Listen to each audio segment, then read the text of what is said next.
विषय श्रेष्ठ कौन, पुरुष, मैन वर्सेस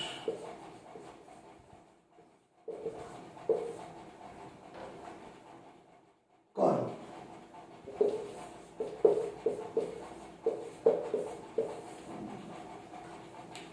आज का विषय, देखो मैं कोई कंपैरिजन नहीं कर रहा, केवल एपिसोड का नाम रखा है पुरुष श्रेष्ठ या नारी श्रेष्ठ। नमस्कार, प्रणाम मेरे भारतवासियों। आज का प्रश्न बहुत सीधा साधा है, पुरुष श्रेष्ठ है या नारी है। लेकिन कभी कभी ये प्रश्न ही गलत है, ऐसा मैं भी सोचता हूँ, क्योंकि जहां पर तुलना कंपैरिजन होती है वहाँ अंडरस्टैंडिंग नहीं होती, और जहां अंडरस्टैंडिंग होती है वहां तुलना नहीं होती। एक सिक्के के दो पहलू, एक तरफ पुरुष है, एक तरफ स्त्री। जब हम जानते हैं एक संसार ये जो गड्डी है दो पहियों पे चलती, एक पहिया पुरुष रूपी, दूसरा स्त्री रूपी। मतलब दोनों अगर इस गड्डी को चलाना है तो दोनों पहिए सक्षम चाहिए, पावरफुल चाहिए, बैलेंस चाहिए। अगर एक का बैलेंस बढ़ गया, एक का कम हो गया तो गाड़ी डगमगा जाएगी। बैलेंस भी चाहिए, एक्टिव भी चाहिए, अलग भी चाहिए और बराबर चाहिए। और जहाँ बराबरी की बात आती है तहाँ पुरुष क्या बोलते हैं, मैं श्रेष्ठ हूँ, स्त्री मुझसे नीचे पायदान है। तो मैं आज डिफरेंस बताना चाहूँगा, पुरुष क्यों अपने आप को सर्वश्रेष्ठ समझता है, और जहाँ पर पिछले प्राचीन भारतीय परंपरा या धर्म अध्यात्म दर्शन साइंस भी कहता है कि स्त्री पुरुष के बराबर है। लेकिन आज का भारतीय समाज पिछले 5000 साल से आज भी सुधरा नहीं है। पुरुष बोलता है आई एम द बेस्ट, मैं ही श्रेष्ठ हूँ। ये मैं कहता हूँ पुरुष भी श्रेष्ठ, स्त्री भी श्रेष्ठ, दोनों एक दूसरे के पहलू।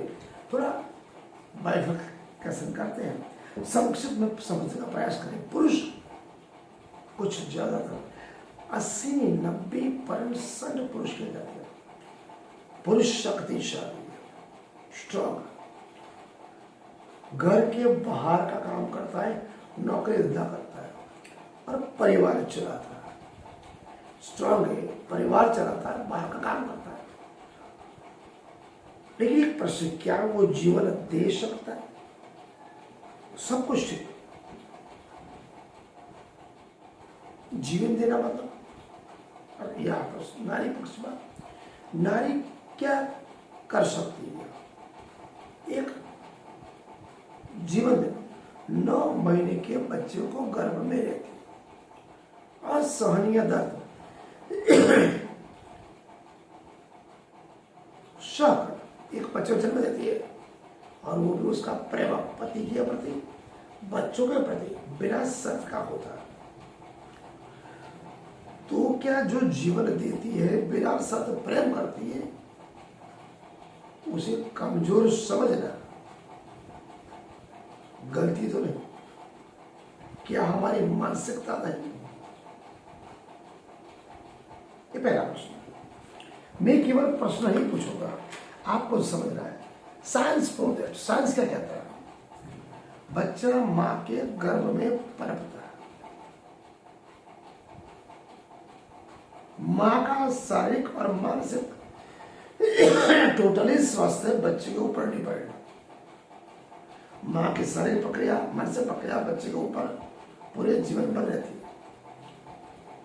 सीधा बच्चों का भविष्य में सबसे बड़ा गुरु है।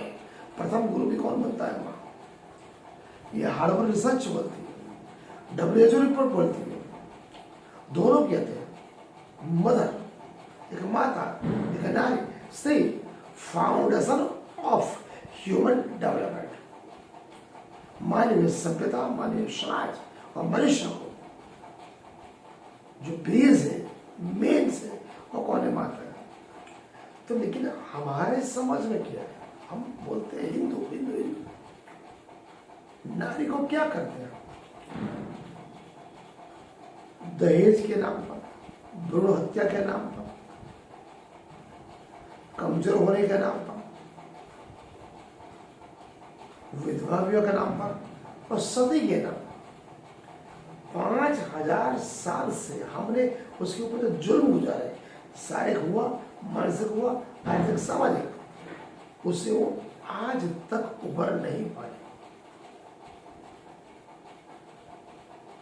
जब हमारा पुरुष समाज ये कहता है नारी हमसे कमजोर है, उसको नीचे पादर कर, तो समाज में क्या होता है? बिना नारी समाज खत्म, परिवार खत्म, भावनाएं खत्म।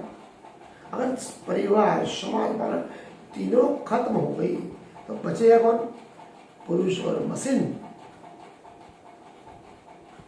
तो भावना कहां से लाओ? आज मैं आपसे प्रश्न पूछता हूं, आपने कभी सोचा जिसके विरोध में आप खड़े हो, दहेज के नाम पर, विधवा विवाह के नाम पर, सती प्रथा के नाम पर, मेरी आप बच्ची हुई, कमजोर है, तो आप कहां से पैदा हुए? क्या आपको बाप ने पैदा किया? पैदा आपको एक मां ने किया। तो पैदा होने के लिए अगर मां चाहिए तो बच्चे का विरोध क्यों? जब हमारे शास्त्र चिल्ला चिल्ला कर कहते हैं यत्र नार्यस्त्र पूज्यन्ते शमन्ते तत्र वे, जहां नारी की पूजा होती है वहां देवता निवास करते हैं। तो पुरुष और नारी की लड़ाई नहीं, तो विचारधारा की लड़ाई। एक दूसरे में जब वो पुरख है तो नारी को कब समझना हमारी कम मानसिकता को दर्शाता है। बिना नारी पुरुष अधूरा है, पुरुष बिना नारी अधूरी है। कहने का तात्पर्य दोनों एक दूसरे के पुरख है, और नारी के बिना समग्र मानवता का अस्तित्व खतरे में आ सकता है। चीन उसका सर्वश्रेष्ठ उदाहरण, ओनली वन चाइल्ड। आज 1000 लड़कों में लड़कियां केवल 800 है चीन में, हिंदुस्तान में 900 है। तो 100 बच्चे तो कम होंगी। हिंसा बढ़ेगी, अत्याचार बढ़ेगा, रेप बढ़ेगा, नुकसान तो नारी शक्ति को होगा। तो श्रेष्ठ कौन ये मत पूछो, जरूरी कौन ये समझो। जवाब है केवल नारी। इसलिए कहते हैं नारी को मत तोड़ो, उसे समझो। नारी ही वो शक्ति है जो हमारा भविष्य है। नारी शक्ति है, हमारा भविष्य है, सृजनहार है, हमारा संतुलन है। तो केवल शरीर से नहीं, उसको शारीरिक मानसिक तौर पर समझना पड़ेगा। समस्या नारी में नहीं, समस्या नारी नहीं, समस्या हमारी सोच में। गुलाम मानसिकता, अपने से नीचा नारी को समझना। नारी बोझ नहीं होती, क्योंकि वो हमारा जीवन का आधार है। फिर भी हम क्या करते हैं? भ्रूण हत्या, भेदभाव, हिंसा, सती प्रथा, विधवा प्रथा, दूध पी के एक शक्तिशाली, एक जमीन जो जीवन देती है, जिसने हमको जीवन दिया, उसी को हम खत्म करने पे तुले हुए। ये कैसी मानसिकता है? विकास नहीं है, कोई विकास नहीं है। हम अपनी मानव सभ्यता की हत्या करें। इसलिए अगर आप पुरुष हैं और एक स्त्री, दादी माँ हो, सासू माँ, बच्चे की शादी करा दो। जिस तरह आप अपने बेटे को प्यार करते हो, उसी तरह अगर आपके घर में बहू आए, उसे बेटी की तरह रखो। जब बहू बेटी बनती है तभी सास ससुर को फादर मदर समझती है। एक सास बहू को बेटी नहीं बहू समझेगी तो वो बहू सास ससुर समझेगी, फादर मदर नहीं समझेगी। आप किसी भी लड़की को, बहू को या बेटी, दोनों को एक ही तराजू में रखना पड़ेगा, समान रखना पड़ेगा। लड़का हो या लड़की, दोनों एक समान। शिक्षा, स्वास्थ्य दोनों के लिए जरूरी है। दोनों जीवन के आधार है, दोनों समाज के आधार है।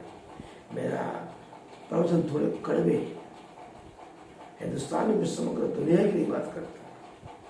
अच्छा लगा हो तो वीडियो को शेयर करो, लिंक करो, सब्सक्राइब करो एवं अन्य भारतवर्ष को पहुंचाओ। शुभ दर्शन।